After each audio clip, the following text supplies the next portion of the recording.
ജ്യോതിയും വന്നില്ല, തീയും വന്നില്ല, ഒരു മണ്ണാങ്കട്ടിയും വന്നില്ല.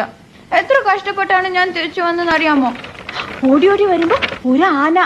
പക്ഷെ ഞാൻ രക്ഷപ്പെട്ടു. എങ്ങനെ? ആന എവളെ കണ്ടോടി കാണും. എനിക്ക് വിശക്കുന്നു, എനിക്ക് വിശക്കുന്നു.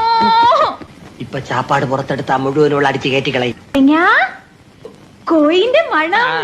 അത് പുറത്തെവിടെയോ ഒരു കോഴി കറങ്ങി നടക്കണ കണ്ട്. അല്ല, വെച്ച കോയിന്റെ മണം. അത് ഏതെങ്കിലും ഹോട്ടലിൽ കറി വെച്ചോണ്ടിരുന്നപ്പോ ഇറങ്ങി ഓടിയതായിരിക്കും. അതാണ് വെച്ച മണം അല്ലേ? പോയി കിടന്നു ഉറങ്ങു വേണ്ടേ? നല്ല എരി. വാ ഇങ്ങ് വാ, കൊച്ചു ബാക്കിയുണ്ട്. കൊരങ്ങിന് വേണോ? എവിടെ അസുഖം എനിക്ക് മനസ്സിലായി. ആർത്തി മൂത്ത് പ്രാന്തായതാണ്. എടി മൂദേവി, ഞാൻ കൊരങ്ങനല്ലടി, ചിമ്പൻസിയാണ്, ചിമ്പൻസി. അതിന് കലി വന്ന് എന്തൊക്കെ ചെയ്യുമെന്നറിയോ? കടിക്കും, മാന്തം, പിച്ചു ചെന്ന് കീറും. എന്നെ വിടറ. അയ്യോ എനിക്ക് വിശക്കുന്നേ. നിനക്ക് പൊറോട്ടയും ചിക്കനും ഞാൻ വാങ്ങിച്ചോണ്ട് അവിടുന്ന് പാതിരാക്കി നിന്റെ അച്ഛനുണ്ടാക്കി വെച്ചിരിക്കുന്ന പൊറോട്ടയും ചിക്കൻ.